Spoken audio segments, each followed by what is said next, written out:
أعوذ بالله من الشيطان الرجيم.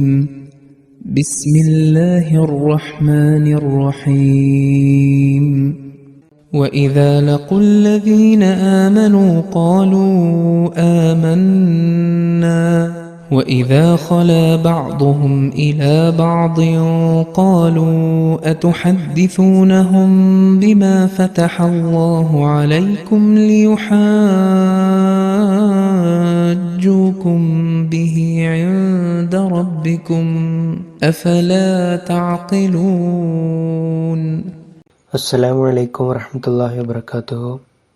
സൂറത്തുൽ ബഖറയിലെ 77-ാമത്തെ വചനമാണ് നാം ഇപ്പോൾ ശ്രവിച്ചത്. അതിൻ്റെ അർത്ഥം ഇപ്രകാരമാകുന്നു: വിശ്വാസികളെ കാണുമ്പോൾ ഞങ്ങൾ വിശ്വസിച്ചിരിക്കുന്നു എന്നവർ പറയും. അവരിൽ ചിലർ മറ്റു ചിലരുമായി തനിച്ചാകുമ്പോൾ അന്യോന്യം കുറ്റപ്പെടുത്തിക്കൊണ്ടവർ പറയും, അള്ളാഹു നിങ്ങൾക്ക് വെളിപ്പെടുത്തി തന്നിട്ടുള്ളത് നിങ്ങൾ അവർക്ക് പറഞ്ഞു കൊടുക്കുകയാണോ? അതിൻ്റെ ഫലമിതായിരിക്കും, നിങ്ങളുടെ നാഥൻ്റെ സന്നിധിയിൽ അത് മുഖേന നിങ്ങൾക്കെതിരായി അവർ ന്യായവാദം ചെയ്യും. നിങ്ങൾ ബുദ്ധി ഉപയോഗിക്കുന്നില്ലേ? ഈ വചനത്തിൻ്റെ വിശദീകരണത്തിൽ തുടർന്ന് സയ്യിദുന ഹദ്റത്ത് മുസ്ലിം മൗഊദ് റളിയല്ലാഹു അൻഹു പറയുന്നു, ഫതഹല്ലാഹു അലൈക്കും എന്നതിൻ്റെ രണ്ടാമത്തെ അർത്ഥം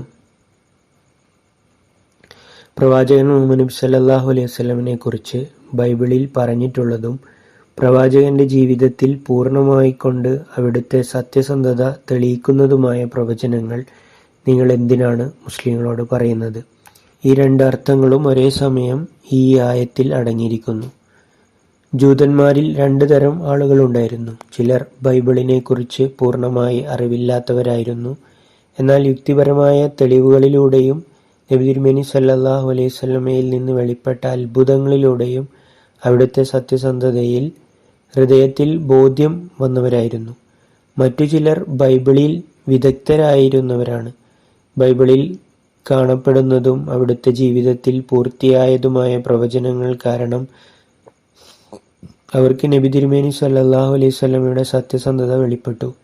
മുസ്ലിങ്ങളുമായി സംസാരിക്കുന്ന വേളകളിൽ അവർ ഈ പ്രവചനങ്ങൾ പരാമർശിക്കുകയും ഞങ്ങളുടെ ഗ്രന്ഥങ്ങളിലെ ഇന്ന ഇന്ന പ്രവചനങ്ങൾ അനുസരിച്ചും മുഹമ്മദ് നബി സല്ലല്ലാഹു അലൈഹി വസല്ലം സത്യവാനാണെന്ന് തെളിയുന്നു എന്ന് പറയുകയും ചെയ്യുമായിരുന്നു. ഈ വാക്യത്തിൽ കാണുന്ന ഇന്ദ റബ്ബിക്കും, ഈ വചനത്തിൻ്റെ സാധാരണ അർത്ഥം ഇതാണ്: ചില ജൂതന്മാർ അവരുടെ കൂട്ടുകാരോട് ചോദിക്കുന്നു, നിങ്ങളുടെ ഗ്രന്ഥങ്ങളിൽ വിവരിച്ചിട്ടുള്ള പ്രവചനങ്ങൾ നിങ്ങൾ മുസ്ലിങ്ങളോട് പറയുന്നുണ്ടോ? അല്ലെങ്കിൽ യുക്തിപരമായി മുഹമ്മദ് നബി സല്ലല്ലാഹു അലൈഹി വസല്ലമയുടെ സത്യം തെളിയിക്കപ്പെടുന്നു എന്ന് അവരുടെ മുന്നിൽ നിങ്ങൾ സമ്മതിക്കുന്നുണ്ടോ? ഇത് കാരണം അവർ നിങ്ങളുടെ രക്ഷിതാവിൻ്റെ അടുക്കൽ വെച്ച് നിങ്ങളോട് വാദിക്കുകയും നിങ്ങളെ കുറ്റക്കാരാക്കുകയും ചെയ്യും എന്നതിനെക്കുറിച്ച് നിങ്ങൾ എന്തുകൊണ്ടാണ് ചിന്തിക്കാത്തത്? ഈ അർത്ഥത്തിനെതിരെയുള്ള ആക്ഷേപം ഇതാണ്: അള്ളാഹു സർവജ്ഞാനിയാണ്. മുസ്ലിങ്ങളുടെ കാഴ്ചപ്പാടിലും ജൂതന്മാരുടെ കാഴ്ചപ്പാടിലും അങ്ങനെയിരിക്കെ ജൂതന്മാർ തങ്ങളുടെ കൂട്ടുകാരോട് ദേഷ്യപ്പെടുന്നത് അവർ മുസ്ലിങ്ങളുടെ മുന്നിൽ തങ്ങളുടെ മനസ്സിലെ വിശ്വാസ്യതയോ ബൈബിളിലെ പ്രവചനങ്ങളോ എന്തിനാണ് വെളിപ്പെടുത്തുന്നത് എന്നതിൻ്റെ പേരിലാണ്. കാരണം ഇതിലൂടെ മുസ്ലിങ്ങൾക്ക് അന്ത്യനാളിൽ അവർക്കെതിരെ തെളിവ് സ്ഥാപിക്കാൻ കഴിയും എന്നവർക്ക് എങ്ങനെ ചിന്തിക്കാൻ കഴിയും? ഈ ആക്ഷേപം ഉണ്ടാകുന്നത് എല്ലാ മനുഷ്യരുടെയും അള്ളാഹിലുള്ള വിശ്വാസം ഒരേ തരത്തിലുള്ളതാണ് എന്ന് അംഗീകരിക്കുമ്പോൾ മാത്രമാണ്. എന്നാൽ ഇത് ശരിയല്ല. അള്ളാഹുവിനു പുറമെ മറ്റുള്ളവയെയും അദൃശ്യജ്ഞാനമുള്ളവരായി കണക്കാക്കുന്ന ആളുകളും ലോകത്തുണ്ട്. അതുപോലെ അള്ളാഹുവിനെ പോലും പൂർണ്ണമായി അദൃശ്യജ്ഞാനമുള്ളവനായി കണക്കാക്കാത്ത ആളുകളുമുണ്ട്.